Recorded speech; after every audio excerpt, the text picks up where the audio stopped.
Bismillahirrahmanirrahim. Assalamualaikum warahmatullahi wabarakatuh.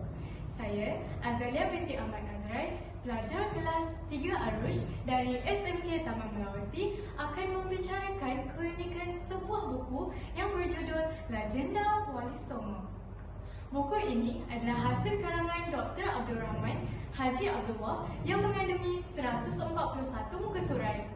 Untuk pengetahuan semua, saya memilih untuk membicarakan buku ini kerana saya sangat suka sejarah mengenai kedatangan Islam ke Nusantara.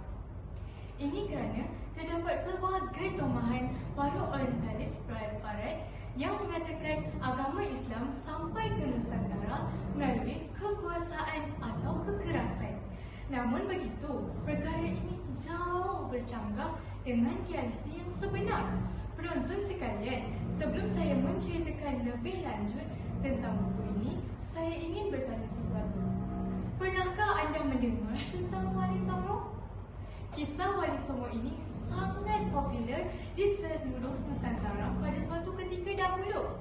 Jika kawan-kawan tak pernah tahu, mari saya ceritakan satu persatu tentang legenda Wali Songo. Wali Songo atau Wali Sembilan adalah 9 orang ulama yang paling berpengaruh dan terkenal dengan mengembangkan Islam di Pulau Jawa. Mereka giat menjalankan usaha dakwah ketika masyarakat Jawa masih ramai dan masih kukuh berpegang dengan agama Hindu-Buddha. Menurut buku legenda Wali Songo ini, terdapat 2 cara penyebaran agama Islam, iaitu cara pertama yang dikenali sebagai aliran putihan atau aliran santri, yakni cara yang bersifat tegas tanpa kompromi dan mesti selaras dengan Al-Quran dan As-Sunnah. Ini contohnya adalah amalan pensyirikan yang akan dikikis dengan tegas tanpa kompromi.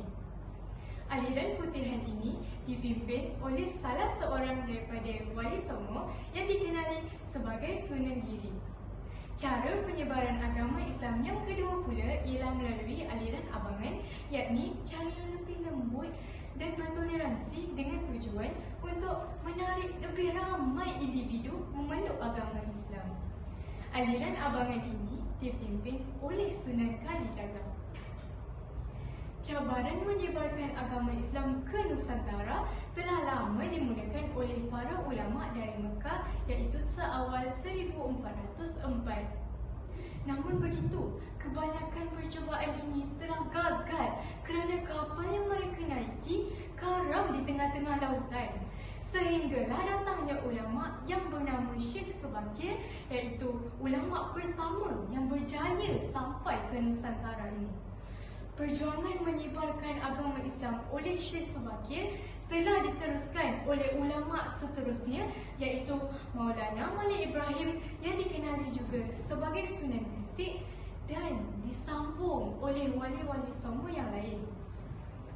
Antara sumbangan paling besar yang dilakukan oleh Wali Songo ini ialah penciptaan Masjid Demak.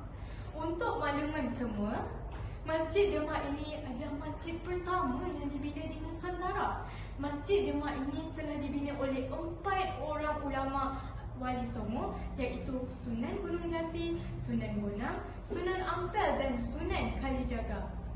Yang menariknya, tiang-tiang yang digunakan untuk mencipta masjid ini dipanggil tiang tatal, iaitu diperbuat daripada serpihan dan kepingan-kepingan kayu yang disatukan.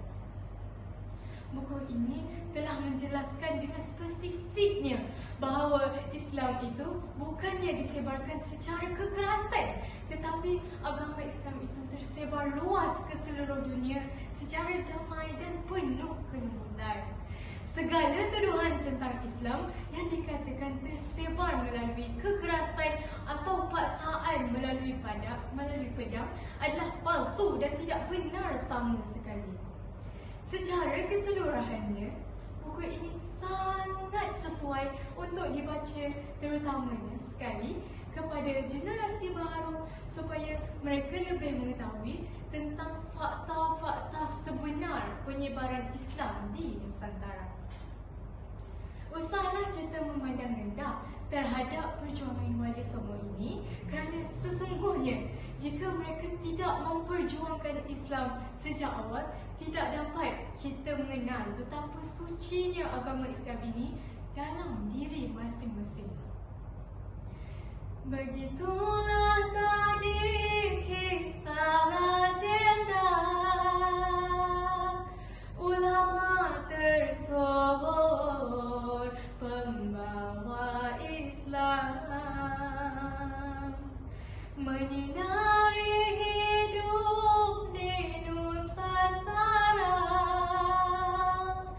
Wali Songo lah itu